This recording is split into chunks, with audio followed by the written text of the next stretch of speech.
now Jackie's going to lead us through a Salesforce review. Me just get the right screen up here. Can everyone see the Arts Council website again? Great. Yep. I'm going to pick up on the page that we stopped on when Susan was walking us through the website. A little bit further down on this using Salesforce page, there's some important bullet points here that you should read through, just about compatible browsers. Chrome works best. Salesforce works in other ones, but it's going to be get your best performance out of Chrome. Your email becomes your login. Your password is case sensitive. Information like that's all kind of detailed out in that general information bullet. And the login, as mentioned, is right here. And you can also get to it from this tab right up here. When you go there, this is the login page. If you applied to the Arts Council in the past 5 years, we migrated your information over from our previous system. You would have received an email in January, but rather than trying to find an email from January, you can click on the Forgot Your Password link, and you should be able to set up a password and access that account. If you are a new applicant, you would follow the Not a Member link here and set up your account. Again, this should be under the master artist's name, and you would need to have access to the email that you'll be using for the account, because the setup process does ask for verification. When you're logging back in, you enter your email as your login and then the password you establish, and go into the new Salesforce system. If you're logging in for the very first time, this main section here will all be white space. So don't worry, it will populate as you continue to use it, and it serves as a mini dashboard showing you your applicant accounts, open applications, and then when it comes time for final reports, you'd see that information here as well. The About tab is the second one, and that's just information about the agency. The grant programs we will come back to. That's the open grants you can apply to for the Arts Council. The Applications tab is specific to you as an applicant. So this is going to have any open applications. And if you had data migrated over, this will list closed applications as well. And the applicant information is information about who is applying. So if you are brand new and you're populating for this for the first time, you're going to hit the New button. Again, this is for individuals only for maps. So we're going to select individual and hit next and enter in your basic contact information and your website. If you had your data migrated over, please go in. This would say your name. This is my test account, so that's why it says individual artist, but that would say your name. And please go in and make sure that the information here is correct. If any of it needs to be updated, you just hit the little pencil icon and then you can select what data should be in there and hit save. And this tab you have access to update at any time. So we really ask that you make sure it's current so we're able to reach you and get you grant agreements, and any questions we have, we know how to get in touch. So going back to the grant programs tab. Can I interrupt 1 second? Just to re-emphasize that this program is for individuals. And as Jackie said, if you applied as an individual to the Arts Council, we migrated your information and data. If you are the head of an organization and applied within the last 5 years, your organization information is there as well. But you cannot use your organization's account to apply to the Master Apprentice Program. And that'll be clear here too in 1 second. So you can under your login, should you lead an organization and like you applied for our GOS program earlier this year, make sure you've also built out where you have the organization, make sure you've still also made yourself an individual account. So when you go to the grant program And here you scroll down, here are our master apprentice. As Susan mentioned, you're going to select between material arts or performing arts. This has basic information about the grant. You can click through the guidelines there as well. But when you click apply, it's going to ask which, if you have multiple applicants under your login, you have to specify who you're applying for. So this should be the master artist that you're selecting, and not as an individual artist account, and definitely not an organizational account. Did that cover it, Susan? I think so, although you just sort of confused me a little bit when you said something about you should be applying under the master artist account, which is the individual artist account, correct? Yes. Okay. From it, a minute there, you made it sound to me like there was a third account, but there is not. Sorry. No. Okay. No, we want your individual artist, the applicant, to be the master artist. So, so you click the create funding request here. And this brings you to essentially the application form of the form fields that you have to fill out to create the application. So the master artist date of birth you have to enter here, and then our master artist place of birth. Here you're going to specify what the art form is that you're studying. So I know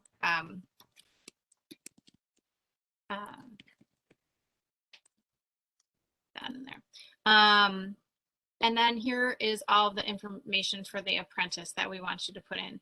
To expedite our process here, I'm just going to kind of put in placeholders for this information. This be numbers. And if need be, if you need to collect information from, if the master artist is filling this out and you need to collect information from the apprentice, or you've entered information and find out that you need to correct it, after you've clicked save, you can go back to any of these fields and type in what you need it to say, and then you click save at the bottom. So while they're necessary and required to create the application, they are all able to be edited after you've clicked save and created it. When you save your application, the top here is a timeline where you're going to see the application's end date, the grant period dates, and on the left is kind of a dashboard. So you can see I have a green checkbox for the fields that we just filled out in the application, and then I've got two kind of yellow flags for the areas in the application I still need to complete, and then this big yellow bar saying that I have not submitted. Before I move on with showing you that, I do want to show that if you log out, you need to log back in as you're working on your application and collecting the information. If you go back to the home page on the open applications here, or the applications tab here, show the application you just started. If you go back to grant programs, you would need to start a new grant application rather than accessing what you had already created. So you click through in the applications tab or the home tab to get back to what you were working on before. So the supporting documents is the section that has the bulk of the application. So here are the descriptive documents Susan described for the master artist narrative and proof of residency, the work plan, the apprentice narrative, and the apprentice proof of residency. We ask that all of those get uploaded as PDFs. So you would click upload file, you select your PDF, and then here it shows you that it's uploaded. You click done, and you can see all of these that have not been uploaded have this red X, whereas that now has a green check mark. So we ask that you go through and do that for all of those documents. And then when you get to the work samples, you have more options. So you can still continue to upload a document. Oops, that wasn't what I wanted to do just yet. So you can still upload a document. It doesn't have to be a PDF, though it can be. It can also be an image file or a a video, audio, just check the guidelines for the size and type requirements on them. Keep in mind, as Susan mentioned, the advisory committee is going to be doing this review from their home computers. So I think there's a 2 gig limit on your file size, but that can potentially be really large. So you want to make sure if it looks good on your home screen, that's what's going to best represent your work to the committee that's going to be reviewing it on their home screen. You also have the option to provide a link. So this is a different webinar link that I'm going to put in here just to demonstrate. So when you can click provide a link, enter your link without any passwords, click save, and you can see again we've got our green checkbox that it's all saved there. For the description, it's not a separate file as it may have been in the past for MAP. We ask that you tell us about it right here. And again, the guidelines tell you what we need to know in each of those fields, and just save each of them individually as you go through. As Susan mentioned, for the material arts, we require a minimum of 4 of the master artists and the apprentice, and then it can go up to 8. So make sure as you're going through here, you can see 1 through 4 file is required listed there, versus when you get to work sample 5 for the master artist, the file is optional. And then after you get through the 8 kind of slots for the master artist, you hit the apprentice section, and it goes back to 1 through 4 for the apprentice are required. Okay. I'm going to stop there with uploading documents. So I'm going to hit close and come back to the main application and show you the last section, which is the budget. The budget form, when you get to that, has what we're asking for in the top here above each line. So the first one is the master artist fee. And then the next line here is the first of 5 slots to describe what the supply, material, or equipment or tool is that you are using in the apprenticeship. So you have 5 different fields to describe it, and then enter the amount.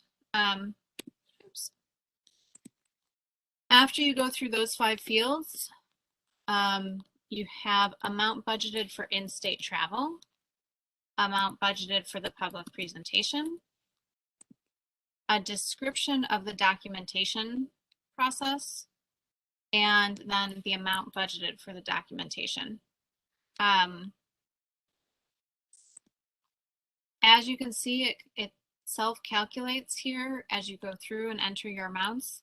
And if this goes over, so I'm just going to put a number in here. It's not going to change anything. But so if you go over the $3,000 that's for the grant, we ask that you detail out what those additional sources of income are to cover those expenses, and that would be listed here. Back at the top of the budget form, we do ask, we encourage saving often. So click save as often as you want. But you do have to hit complete for it to register as being finalized. So you need to hit the complete button. And then when you go back to your application, you'll see you have your green checkbox that your financial information is done. So when you get to the submit, you hit the submit button and you get a certify pop-up box where you have to click certify. And then you would need to hit submit again to make sure we receive your application. You see I get this yellow warning is because I'm not complete in the supporting documents, so it won't let me submit it. Were I to have all 3 green checks here and I clicked my submit twice, this bar here would change to application has been submitted, and it would be green as well. The last 2 things I want to show you in the system are, should you receive a grant for MAP, I'm going to show this on a different grant here for a moment. Should you receive a grant, you would be going back into Salesforce to complete all of the grant agreement steps. So you would go into the closed application and back into the supporting documents, and here you would then at that stage have access to more slots to upload to for your legislative letters and your W-9, and you'll get information and instructions then. But I just kind of wanted to call it out now of where you would find those. You'd also find your final reports there as well in this section once it's available. And if you're working on a public computer that you need to log out of, right next to the search bar up here, there's a little gray icon, and that's your logout button. So if you need to do that, that is where you do it from. And I think that covers the live presentation. Yes, it does.